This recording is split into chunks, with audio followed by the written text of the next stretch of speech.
Hi there, and welcome to the live stream. Just a little bit of housekeeping. If you want to ask a question, if you could kindly type it in the chat with QQQ in front of it so we really see it so clearly. If you want to jump the queue, then you can do a super chat, which will give you priority over everybody else. But also, the most important thing is it supports the channel. So don't forget to like, share and subscribe if you really enjoy the show. If you want to put a comment in, that'd be great too. Anyway, sit back and enjoy the live stream. Hope you enjoy it.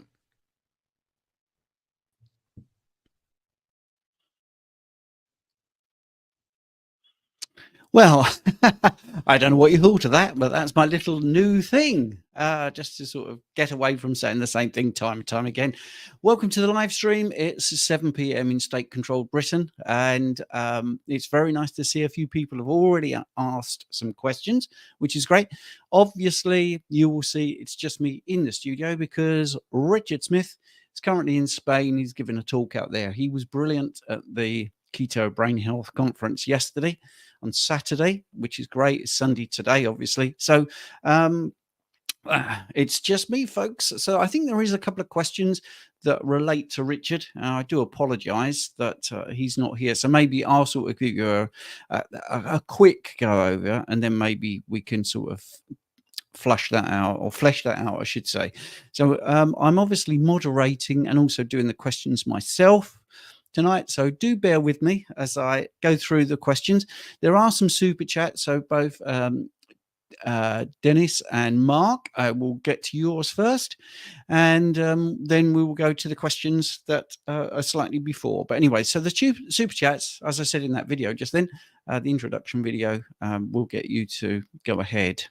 And as it's just me, you never know, we might actually get through all the answers to all the questions tonight. So you just never know, do you? So let's go to Mark's for questions.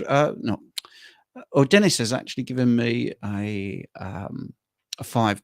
Look at that. That's fantastic. So, yeah, so Dennis, we're going to do your question first. You were the first person to do a super chat as well. So that's great. And it's in 4 parts, so we'll read each part. Part 1, 110 days on strict carnivore, mostly red meat, odd egg, 2 meals a day, 1:30 p.m. and 6:30 p.m, air fryer or grill, 1.5 to 2 kilograms of meat per day, around 2 liters of water per day. Part 2 says, don't drink water for 2 hours after each meal, upset stomach every night. Only have the stomach issue from around 8 or 9 p.m. at night, not during the day for whatever reason. Part 3 is saying stomach feels nauseous to start, then gurgles, then cramp, pains, then diarrhea for a night, then no bowel movement for a day or two, but same symptoms, then diarrhea for the 3rd night. So that's sort of the highlight there, the gurgles and the cramp, pains and diarrhea. And then we've got the 4th part here. Part 4, male, 50 years old, 5'8", 8 stone 7 pounds, tried sea salt, electrolytes, no filler, digestive enzymes, HCl, betaine, I always pronounce that wrong, pepsine, up to 7 tablets per meal, ox bile before and after every meal. Well, that's a lot of supplements for a start. So I think that's one of the things I would say is possibly there's a bit too much supplementation going on, and therefore you're not going to get the full benefit of your body working. So when did you say you said you've done 110 days, I think, of strict carnivore? So I'm wondering why you're still using those supplements. Well, maybe maybe you've listed the sort of things that you've tried. Firstly, just globally, if you try any supplement like ox bile, for instance, what you're doing is you're not letting your bile production, your natural bile production, catch up or be where it should be. So sometimes that can be a bit of a problem. So you never adapt, basically. So if we go through the list of what you've got, so digestive enzymes, well, they may be helpful for some people initially, for instance, but if you take digestive enzymes, it does accelerate the breakdown of food in your stomach, basically, and your small intestine. So this is going to increase gas production and the gurgling. Okay, so anything actually that does that accelerates the breakdown of food in this way, in this area, in the stomach, in the intestine, beyond its normal speed, then you can get some gurgling. And also, once you get that change in your digestive system, so it isn't all about speeding up or slowing it down. It's about doing what works, because peristalsis, the sort of, the flowing of your small intestine is about 11 flows per minute, and we have a certain amount of stomach acid, and it's if many people think we eat food and our body just acts on it, but food also signals out. So as it breaks down, the body picks up what's being broken down. So, for instance, taurine is one that we know quite a lot about, and that will signal to produce a certain amount of stomach acid. It will also increase, modulate, regulate the stomach emptying. So, what's in the food tells the stomach what to do. So the stomach acidity is worked out by that. So if you sort of biohack with these sort of things, you're going to have a few problems. And so I know when people first go carnivore, just to broaden it out for everybody, I'm trying to give you value for your super chat, by the way, they can't digest enough fat, for instance. So they really struggle because they've been told to do 1 meal a day, for instance, and I can't get enough fat in. So and when I do try, it's too much for my body, so I'm going to take supplements. I'm going to take some sort of ox bile. Well, maybe that isn't the answer. Maybe the answer is to have 3 meals a day just when you start, and they're just the same volume of food, but just split over 3 meals, so it's a bit easier. And as you eat this way more, your body starts to adapt. So hopefully that sort of made sense. So the other thing that happens when you have this really accelerated breakdown of food, there's what's called an osmotic effect, because everything's beautifully timed. So if there's a rapid breakdown of food, there will be more water being drawn into the intestines. So that could actually produce looser stools, give you diarrhea as well. So that would be one of the things that would definitely be an effect from digestive enzymes. I'm not saying they're bad, by the way, and people do sort of cherry pick what they hear. I'm just saying from the question, the possibility of the gurgling and the pain. So the pain would also be certain enzymes, digestive enzymes, can actually lead to some sort of irritation of the lining of the gut. So that could be the pain. So the same with the HCl. You've increased the acidity. So again, what we've done here is we've increased the speed of the digestion. So that alone can generate some gurgling, because that's what we've done. So I'm trying to moderate, by the way, on my own, as well as answer questions. So if I keep looking at the questions that are coming in, trying to keep on top of everything's a bit difficult. So anyway, you've got this increased acidity, and the faster digestion. Again, that's going to be irritating. Gastric irritation is definitely going to happen, and again, that could irritate the stomach lining, cause you those pains. All right, so the motility of the gut is again altered. So we're looking at faster transit times in some instances. So what's going to happen there is you might actually be evacuating really quickly, and that's what the diarrhea is. So the next day, you're not going to produce anything at all, because the food has been whizzed through, and it's gone from going in, ingesting, digesting, and then defecation is out. And then it might take a couple of days to get back into that cycle. So all of these things are going to do that to you. They're going to sort of change your digestive patterns, your speed, your acidity, your stomach emptying, which is really important, and obviously your toilet habits. So when you take the bile acid, so I'm going through all the things that you've listed there. This will stimulate, obviously. You will have more bile basically in your system. That will stimulate bowel movements, because that's part of what bile does. It emulsifies the fats. It's also part of the cleansing of the small intestine in the GI tract. So it's pushing out more stuff. So that could actually potentially cause some diarrhea as well, because again, it's speeding up. Fat malabsorption is a big issue, which is why people take the ox bile, but sometimes you can just take a bit too much, and that can interfere with your body's own natural fat absorption mechanism as well, because basically there's too much emulsification going on. And obviously, same thing, it's going to lead to GI sort of irritation. Certainly, I wouldn't do a mix of all those things because, with the ox bile, again, you're going to increase the motility of the gut and increase the possibility of diarrhea. Now, all of those things together will obviously really heighten everything all the way through. So it's sort of like it's a supplement stack that has all these potential problems. So maybe one of them would be okay. So just again, being broad, if you are looking to come to this way of eating, or it's not really working out for you when you first started, and you're not absorbing fat, for instance, if you've come from low calories, or low fat, calorie restriction, you've got to remember all those things are nutrient restrictions or low nutrients, micronutrients. So everything is not good with that way of eating. So we've now got our full range of nutrients, and they are all of those things that could cause problems by taking all of those things at once. And influencers are very, very compelling and convincing when they talk about these things, and they all work for certain people, certain periods of time, maybe not so much together. It could be simple things like the dosage. Maybe you're taking too much. I mean, I think one of the things you said you take before and after the meal, that could simply be too much. Could be just you're very sensitive to one of the supplements and the other ones are fine. So that, the timing is really important. We want to make sure that you are timing all of these things. Are you taking some of the supplements on an empty stomach? That possibly is about the worst thing you can do in this particular scenario. So all of those things.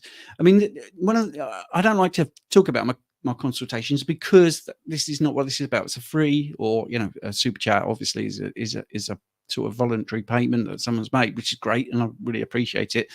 But these are the sort of things sometimes a consultation will really resolve, because you could send me pictures of what you're eating and do like a mood and food diary, and we could really dial down to what's actually happening. And in the end, the price of the consultation saves you so much time and money on supplements. So I think the key to the answer really is try to work with your body a little bit more, because I think that's a thing, and try not to sort of throw everything at it. I hope that makes sense, Dennis. So if it doesn't make any sense, you can always email me and follow. I did a live question, and but hopefully, the sort of general advice is go back to basics. Let your body do a bit more work, and don't be frightened of smaller meals with a bit more frequency. Yeah, I know we don't want to raise insulin and all that, but let's get the digestion working. Obviously, there could be some underlying GI issue. Don't really know, because it's not a one-to-one relationship. I haven't done a health and activity profile, but if you was to look into this with a coach, it doesn't have to be me. I'm just saying, I think they would all ask for the same things. Lots of background about, have you had GI distress before? Have you had leaky gut, IBS, IBD, whatever. There may be some other things that you could do. So hopefully that's helped you. So that's great. Great question. Thank you. That's really good. Mark J. Thank you. 199. It all helps. Every little helps. Going to do that question now. So Carney over 3 years, recently dropped salt from 15 grams a day to 1 gram. Now, this is a really interesting subject at the moment, because I've had a few people with consults, and we've dropped the salt, and they've had dramatic improvements and weight loss, of course. One of the big things that people don't, and it's not just water weight, by the way, we're talking about body fat as well, that overconsumption of salt can be problematic for some people. Please listen carefully, because it's not for everybody. Some people need a lot of salt, and that's definitely something that I've seen. People need to up their salt, but in the occasional case, dropping the salt has been remarkable. One of the people that I'm dealing with is in our school community, and she's dropped, I think, 9 pounds, and it's just been taking the salt out. So that's been pretty good. Anyway, right. So I went off the subject. Yeah. So sorry, Mark. Yes. Carney over 3 years, recently dropped salt from 15 grams a day to 1 gram. I take Keto Pro electrolytes. I feel better, skin better too. I enjoy bodybuilding. And here's the part 2. liked carb load at times around training. Would rather not, though. Well, I'd rather you didn't as well. White rice, flat without them. Any tips? I'm from the same town as Richard. Do you still do consults in person? Well, I'm assuming that's for Richard, and I don't know if Richard does consults in person. I should imagine he does. I don't really know. Like I say, he's in Spain at the same conference as Natasha Campbell McBride and Dr. Anthony Chafee speaking there, because he's our main man, Richard. So he loves it over there. Apparently, he's messaged me today. He's having a great time. So let's go to the answer from me. But I do think Richard would like to probably chime in on this as well. Not here, so maybe in the school community or maybe next week. Right. Why do you carb load? Why do people carb load? Well, if they're this way of eating, obviously the little bit of glycogen, a little bit of water retention, your muscles look a bit bigger. Some people believe that they perform better, and I am not one to argue. If they feel that is what's happening, that's fine. But most people, when they're fully fat adapted, prefer not to have carbs. So my tip would be to be patient. Vitamin P is a big thing. Patience is a big thing. I suppose the longest person I've had to fat adapt was an endurance cyclist, and it took her a year to fully fat adapt. Once she'd fully fat adapted, her performance was just through the roof. It's just amazing. Now, that's a long time. That was someone that was doing consults with me as well. So holding her hand all the way along, giving her a little bit of, encouragement that she's on the right track, that does really help, because if after 6 months it hasn't happened for you, that can be very frustrating. So I think for you, Mark, get in contact with Richard at Keto Pro. There's a contact form there, unless you've got his email already. And I think, just ask him if he would do a consult in person. I'm sure he would. Certainly he would do as much as he can to help you, because that's what we're here for. So hopefully that's answered your question. I've just noticed another super chat coming in, so I'll just go to that one, and then let's have a look. Let's have a look at this one. Right, okay. Would you mind if I had a sip of drink? It is just me. See, this is why I need that other person, because I have had a busy weekend. So there we go. Right, let's have a look. Bacon of Health. Recovering from severe sleep problems with bad, well, I'm saying that's circadian rhythm. I use lion's mane, magnesium, blue blockers, and grounding. How to rid lion's mane and sleep well from carnivore alone. I also have red light therapy.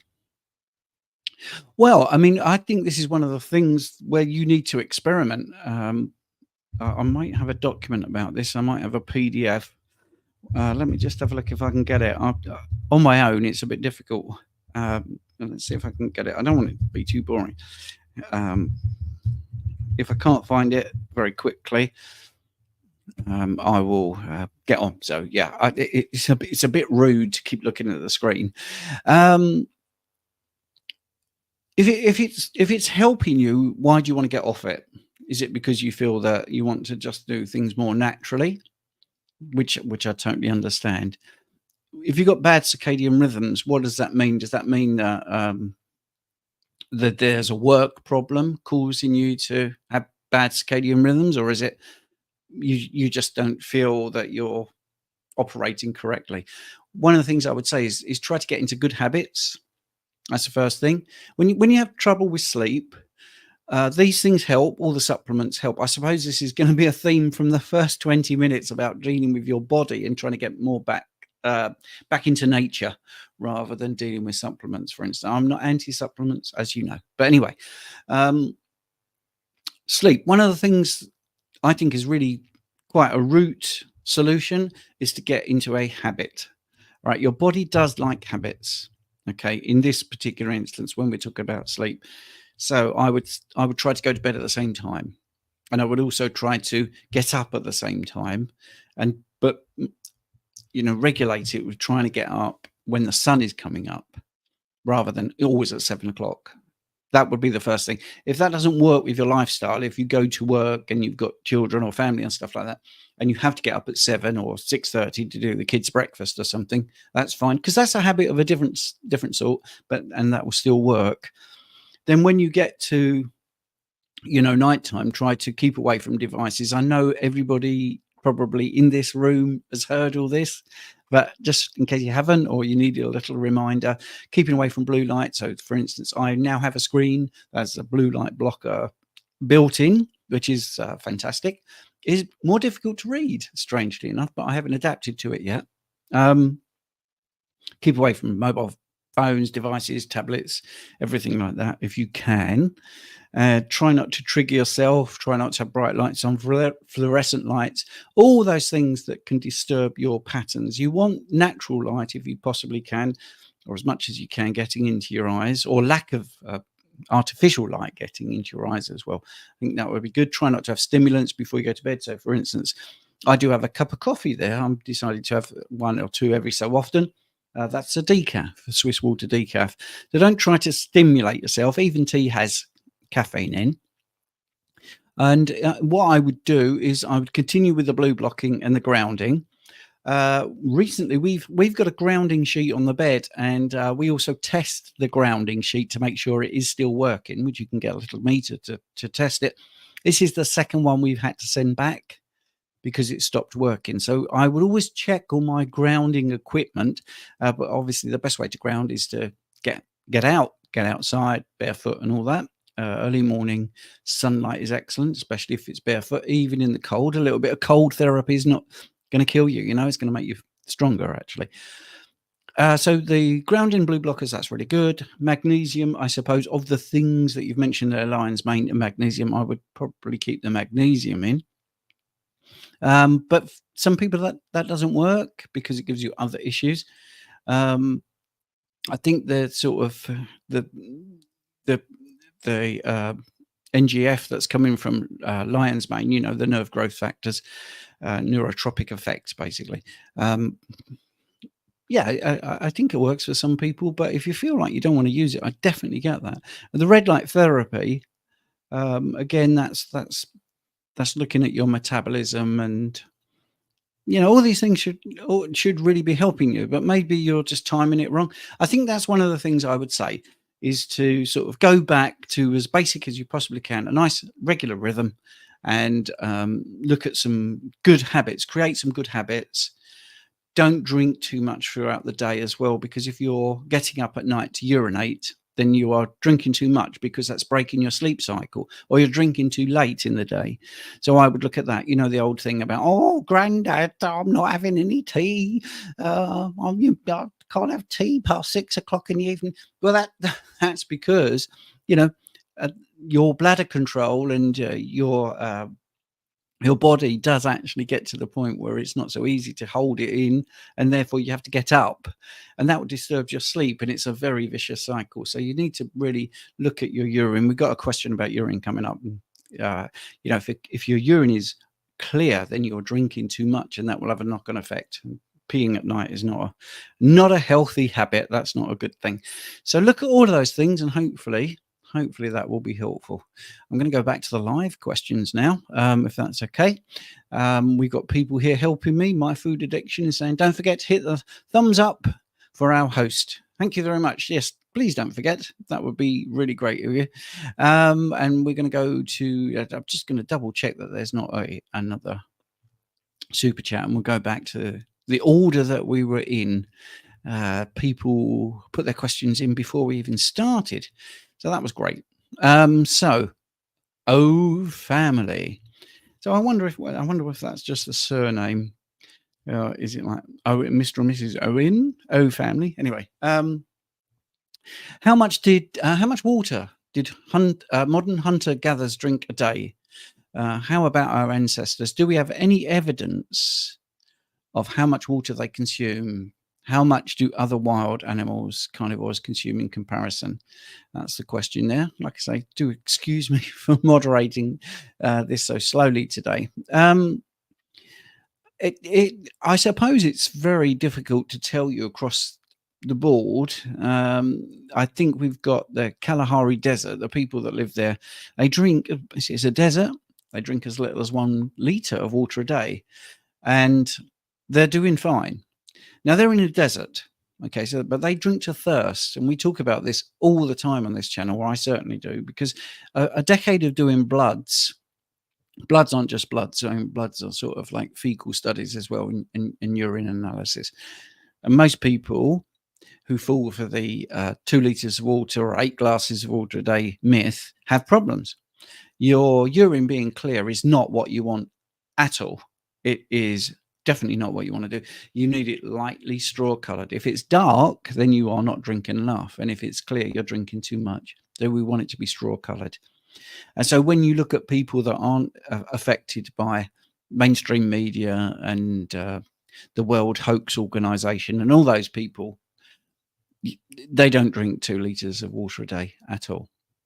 And really, drinking water isn't the best way to hydrate anyway. What animal can go across the desert and not drink anything? Well, a camel. What is in that hump? Fat. And this is like the fructose mechanism. I don't want to divert too much, but I mean, one of the things when the body, and we can again go into sodium as well. So when the sodium concentration in the blood, we talked about salt, is lower, your body does detect actually that there's a possibility of dehydration. It will actually start in endogenous production of fructose, and then that will lead on to other things. And the storage of fat, fructose is obviously linked to fat production, and that fat is then used for metabolic water. So gone off the subject there. Sorry about that.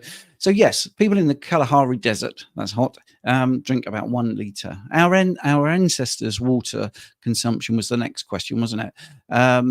It's very similar, but it's very difficult to actually prove all these things because the arid regions, we can work out from their strategies of how they sort of conserve the water that they didn't have an abundance of water, but it's very difficult to get any direct evidence, obviously, because it's one of those things that is not going to be stored, so to speak. So everything is sort of primarily indirect evidence. So that is one of the big problems with the question there.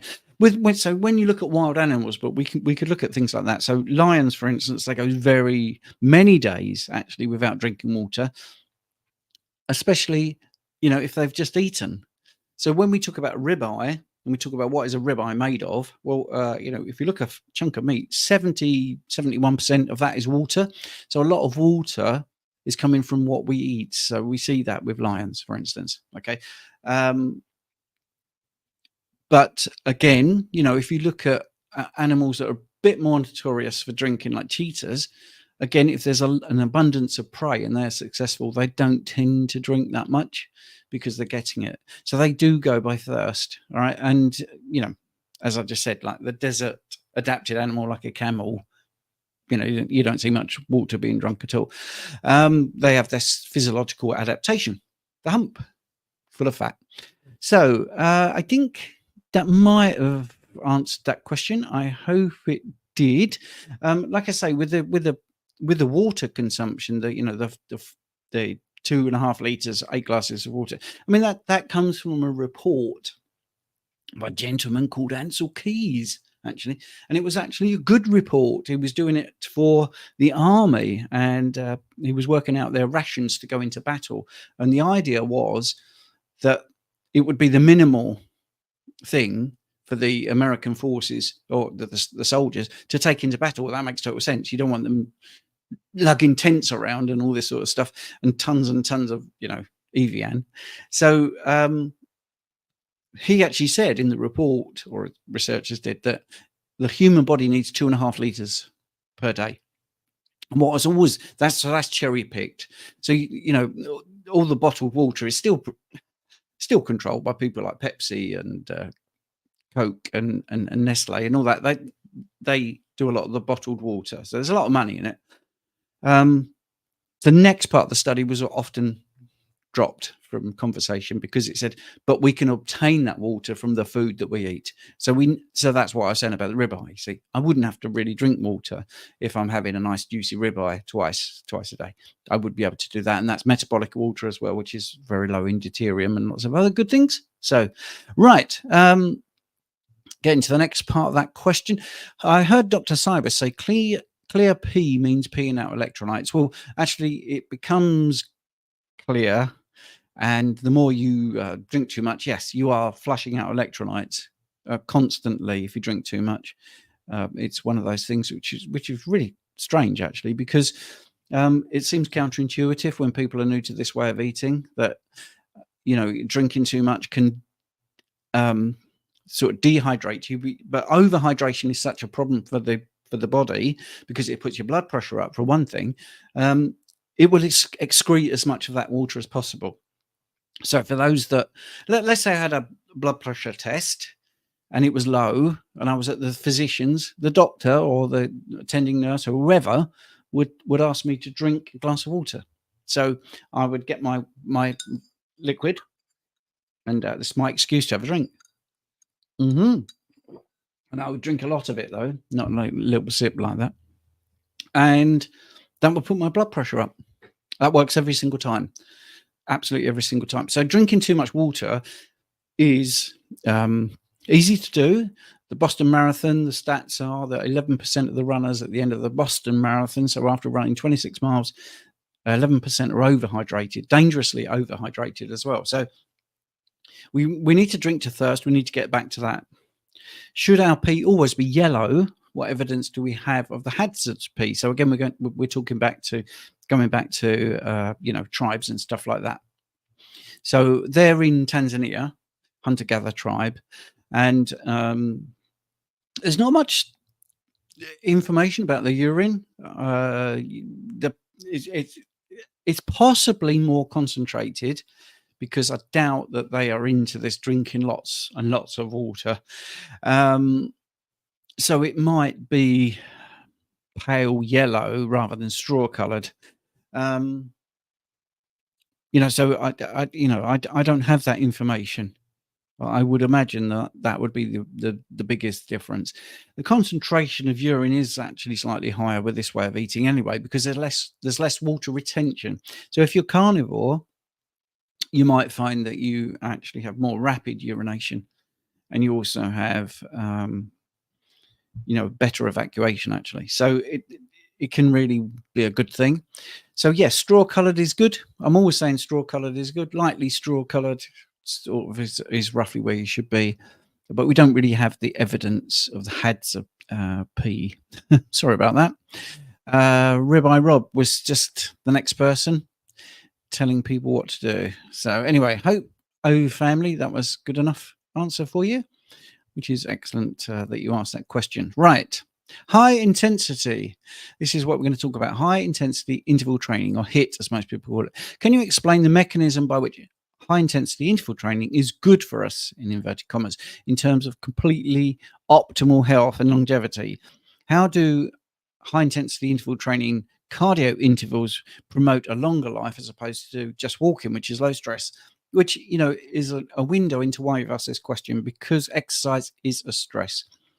And that would imply that it would impact longevity. And it is actually a net balance thing, because you can have too much stress. You can overtrain. That's definitely the case. Or you can undertrain and that you won't get the results you want. So you're looking to get a physiological advantage by training. So that's the first thing. So what's going to happen? So the mechanism, if you want to get into the high intensity interval training, what is the mechanism? Well, there's many things. So increased cardiovascular efficiency. What does that actually mean? Well, when you're working really fast and explosively, your body is demanding a lot of nutrients. Okay, so the cell will be trying to uptake as much as possible, glucose being obviously one of the examples. Again, I'm going to go off the subject a little bit. Too many people don't realize that it's not all about insulin. So there are 14 glucose transporters: GLUT1, GLUT2, GLUT3, GLUT4. Now, GLUT4 is the one that is insulin dependent. All the others aren't insulin dependent. GLUT5, I think, is more about fructose anyway. But so anyway, when you are working out in the cytosol of the cell, so the cell, what happens when you start to work out, one thing that happens is you get the translocation of the GLUT4 transporter. It goes to the cell membrane and allows more glucose in. So you get this increased cardiovascular efficiency, but you also become more insulin sensitive. So many of my type 2 diabetic patients will do a little bit of exercise. I know we're not talking about HIIT yet. HIIT does improve cardiovascular efficiency and cell efficiency and insulin sensitivity, but even some less intense exercise will do that sort of thing with slightly less stress. So I have lots of consults with type 2 diabetics in particular, and when I was an advanced personal trainer as well, I did get somebody to the Olympics who was a type 1. So you can overstress your body, so it's getting the right balance. Now when you start doing HIIT training, you stimulate the release of different sort of hormones like adrenaline and growth hormone. So growth hormone is good because you want to promote muscle growth and fat burning. I think if we go really again global, what does everyone say about longevity? Well, it seems to be correlated. There is an association, can't say cause, of people living longer if they have more muscle. That's, that seems to be the thing. Now, it could be sort of like looking at it the other way. If you haven't got muscle, you're very weak, and you could have some fractures, you could have falls, those sort of things, balance bad. It might be because of the healthy lifestyle choices you're making. People with muscle, are they making better choices? If you're going to the gym and gaining muscle, you're probably also eating better. You're probably also more active. And you're not sitting watching the TV as much. So there's more to it than just sort of saying, yeah, it does this, it does that. But let's answer the question. So the mechanisms are the increased cardiovascular efficiency, hormonal benefits, because your growth hormones coming out, your muscle growth therefore will improve. It will improve possibly your metabolic rate as well. So you get strength, you get muscle, you get improved insulin sensitivity. Two of the things that I think are really underrated, and this is one of the real tough ones for me when we talk about overtraining and mental health benefits. So endorphins, which is endogenous morphine, that's how the name came about. When you work out, it can actually get rid of feelings of anxiety and depression. And this is why some people, it's very difficult to tell them to dial back. I'm thinking of a couple of clients recently I saw who do sort of 3-4 hours a day of training in different, but not HIIT, by the way, but just to get the point across to you. Now, they also are quite anxious people. So it reduces their anxiety, which is interesting because we just talked about, adrenals going up and the hormonal effect. So if you are working out, you have to look at the net benefit. You have to say, well, if you didn't work out, how would your anxiety be? How would your depression be? And if they say, well, it'll be, off the scale, it'll be terrible, then I also go back to doing your exercise. Now, if we go to high intensity interval training, so we've got HIIT. Well, it really stimulates the release of endorphins. It's quite pronounced, obviously, because you've gone into this super stimulation situation. Again, I wouldn't do it for long. I would do a 10 to 20 minute HIIT. 20 would be a real push for me. I would always recommend 10 to 15 minutes, and only like 3 times a week. I don't think you need to do it a lot. But if your mental health benefits are going to be hit by that, no pun intended, then you might need to do it more often, or actually find some other sort of types of exercise that could give you the mental health benefits, but not stress your body physiologically. And the other thing is repair, cellular repair. You are literally training your body to repair tissue and repair joints, and there's so many things to exercise. They're just really simple. So if you've got a joint, for instance, so you've got a bone here and a bone here, and in the middle you've got your elbow, that's a joint. Okay, so and when your muscle contracts, it you've got the muscle and you've got the tendons which attaches to that bone there, and you've got ligaments and you've got a joint capsule, synovial fluid. There's a lot going on here, right? So what happens is that between the bone, you've got a joint between the bones, and there's synovial fluid in there, which is fed by the blood. And then you've got ligaments. Now, when you move like this, when you do a bicep curl, you're going to get some friction where the ligament is bone to bone. So underneath the ligament, you've got like what's called bursas, little sacs of fluid as well. So there's a lot of fluid going on. And when you start moving, all of these things, they repair a lot quicker. So you want those fluids to be good in the sacs. You want the fluid, the synovial fluid, to be as viscous as possible to make that joint as healthy. Now, if you're exercising, that's going to happen. Balance, proprioception, which is a posh way of saying, knowing where you are in time and space, and coordination. All of these things are improved with exercise, and they're all correlated to longevity. So when I used to do face-to-face rehab before the ridiculous restrictions were brought in, I would have older people who were in the chair, they couldn't get out. And all of this I can still do remotely as a consultant, so we can do this if you're looking at helping somebody get out of a chair or get out of a Zimmer frame. And simple things, I'd just get a balloon, blow up a balloon, and just play a game where they would have to punch it back and stuff like this. Just get people moving. The corny phrase is motion is lotion, but it is absolutely true. But you also want to help with that coordination. You want to help with moving the joints, just getting people. So, this is free advice. If you've got somebody at home that can't get out of a chair, you've got to start to encourage them. And getting out of the chair is an intense exercise for them because they can't do it. So HIIT isn't about going to the gym and sweating and doing insane amounts of work. It's what's really difficult for you. And this is the nub of the whole thing.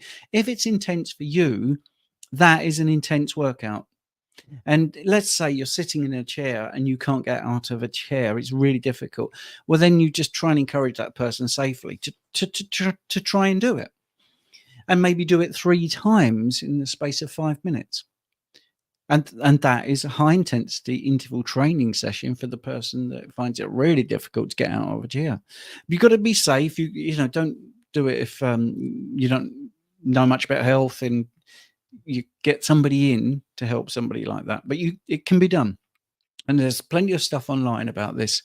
So that's the mechanism, right? So why would that be better than walking? Because of all of those things are not going to happen when you walk. But what's good about walking? Well, the good thing about walking is, what is the type of walking? So if it's hiking, for instance, you've got all these different terrains. You've got unstable surfaces, which again works on your proprioception, your balance. Balance is very important for as you get older, so reduce the risk of falling. Sorry, this is a long answer, but it's it's an important one, really, and we haven't got many live questions coming in.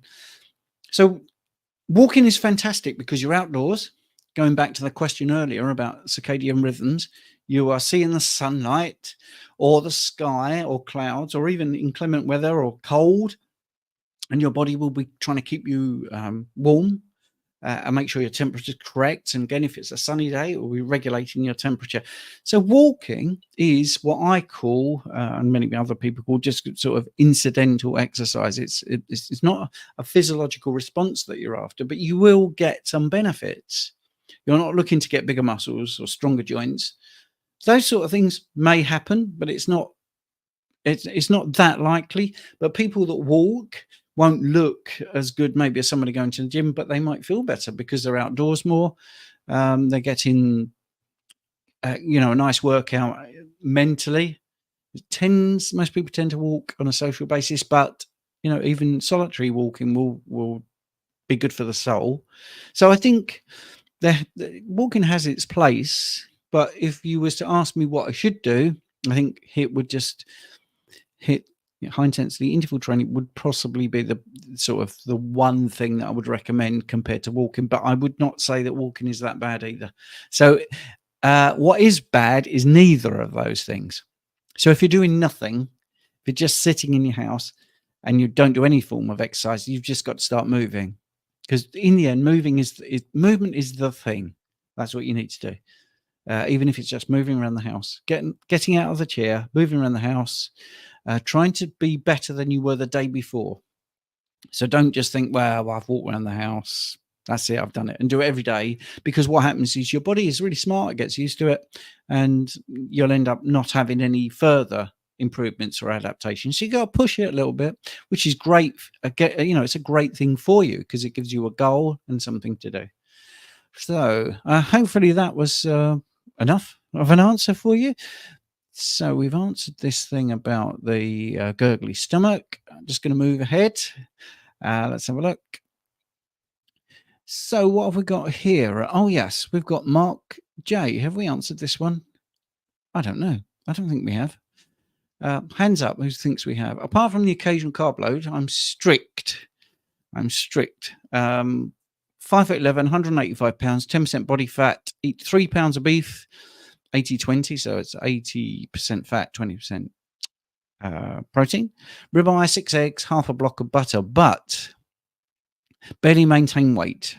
No cardio, just walking. Would 100 grams of carbs help? Upping more meat seems too much. That's all I take. No coffee, nothing else. Feel great. Right, so Mark, that is brilliant. The end of that, the feel great bit, is really important for me, because that's the first thing. Okay. If we look at what you're eating, so what are you eating? You're eating 3 pounds of beef, which is really good, isn't it? I mean, that's a lot of beef, a real lot. 3 pounds. Okay, so what's 3 pounds? I can't work that out mentally about the protein, but that is a sufficient amount. But I think you could eat more. I wouldn't worry about it being too much, because let's go to real basics. You can barely maintain weight. All right, so without numbers, let's do that without number crunching. Let's just look at what you're saying. So you're eating 3 pounds of beef, ribeyes, 6 eggs, and half a block of butter. You can barely maintain weight. So the answer to that is to eat more. I think eat more protein, certainly. If you're feeling great, that's what I would do. We've got the weight there as well, 185 pounds. I'd have to, your body composition, it all sounds good to me, to be honest. 10% body fat is pretty good. 5'11", 185 pounds, barely maintain weight. If you want to maintain weight, I do think that if you want to maintain weight, you barely maintain weight. I think you're doing the right sort of thing there. But I would, if you could afford a consultation, I would say a consultation would really help. You've given me a lot of details there, and a super chat. It's very kind of you. But I'd like to dive into that a bit more, because I think it's probably easily fixable to get you to be eating the right amount. But listening to your body is the best thing, and your body tells you. So if you feel like you're losing weight every so often and you have to keep eating more, I think we just want to get you to sort of level out. How much should one drink? Is the next question. Normally, and how much when dealing with kidney issues? Well, that's a great question. One of the things you can do, you can email me at zerocarbcoach@gmail.com, because I have a kidney protocol. So if you have kidney issues, I do have a lot of success stories about reversing kidney function from sort of 5 and 3 beyond 60, to be honest. So getting people out of stage 5 and going through the 4, 3, 2, 1, obviously, and then but again, drinking to thirst, you can still use your urine as a guide. Don't drink 2.5 liters. Don't drink 8 glasses of water a day. It's not that. Most people with kidney issues, actually, you've got to look at the root cause. It's normally diabetes. It might be undiagnosed diabetes. So reducing your amount of glucose, carbohydrate intake, is like the nub of it. Ribeye Rob, your super chat was first, was it? Sorry, I've just seen that. Well, it's not come up. I've got to be honest, Rabbi Rob. Let's have a look. Please hit. All right. Yes. Your super chat was please hit the like button to support the channel. Sorry. Rob, I do apologise. Working on my own, I did. Unless you've got a question as well, I do apologise, mate. Sorry about that. But you've been very helpful telling other people how to do the question. But going back to the kidney, going back to the kidney. I feel terrible now. Drink to thirst. Make sure that urine is not clear. Make sure it's not dark. Make sure it's straw coloured, and try and get to the root cause of the kidney issues, which is normally some sort of diabetic problem. Yes, you also then get a knock-on effect of high blood pressure. So you may have a diagnosis of high blood pressure, because that's easier to diagnose sometimes than the diabetes for some places. But I would definitely get you to email zero carb, so zero, how you spell it, ZERO carb coach @gmail.com, and I'll just say I would like the kidney protocol, please, and I'll send that to you. Cool, that's very good. What's the next question? Tourette syndrome. Any success on Keto Carnivore, which is the best? Red palm oil versus MCT, or for Tourette's, which is better? This is for a 7-year-old. Well, that's very interesting. I think what I would say is I'm very happy to say that I have had consultations with people with this issue, and it was early in my career when I went to low carb, actually, which was just over 10 years ago, and even low carb was great. Again, I'll try and get the case study up. Let me just see if I can do it. I probably won't be able to, because let me just have a look. If I can get that study, that would be great. But I don't want to be just looking at my computer all evening. Let's see if I can get it. If I can't, I would just have to talk to you about it. But yes, so early on in my career, somebody had that and came to me. But just low carb really did reduce it a bit. The mechanism is a little bit of it's unclear. I think it's speculation. But the MCT oil, I suppose the biggest one was the ketone production and the improved metabolism in the brain. That was a thing. I can't find the study. Sorry about that. And the anti-inflammatory problem. So I think all of those things. So the brain health, which is obviously was a big. I'm looking at the wrong thing because I'm trying to find the study. There's the camera. It was probably because of those things that MCT or fat adaptation helped. Because low carb, I then pushed them into more keto, and I think that was the game changer. I haven't had anyone with Tourette come to me while I've been doing carnivore coaching, which is interesting. Not because I can't do it, but that just hasn't happened. So I can't speak from first-hand experience, but I would say, knowing what I know now, I think that you would get all the benefits of carnivore. I think it would improve this situation even more. Can't guarantee it, just cannot guarantee it, but definitely have seen success personally. Obviously, the red palm oil, it's vitamin E, isn't it? So it's got the antioxidants in. But I just feel this way of eating is the best way to do it. And CoQ10, but I think you would get those benefits from this way of eating. So yeah, I would try it. I would just try keto, then go ketovore, and then go carnivore. Just see if the results improve. I think it's just trial and error. How much are your courses, please? Tam asks. My courses? Right. So that's a good question. We have the school community. So Richard and I run a community, which is $9 a month. So that's, it's not very much money a month, $9. So it's less than a cup of coffee a week.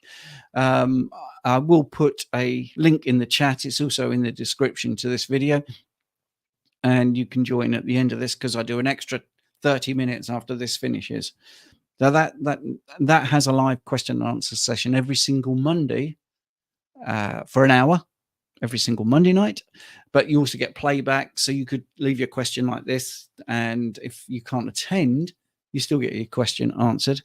And also we do this 30 minutes on a Sunday, which is going to go straight after this.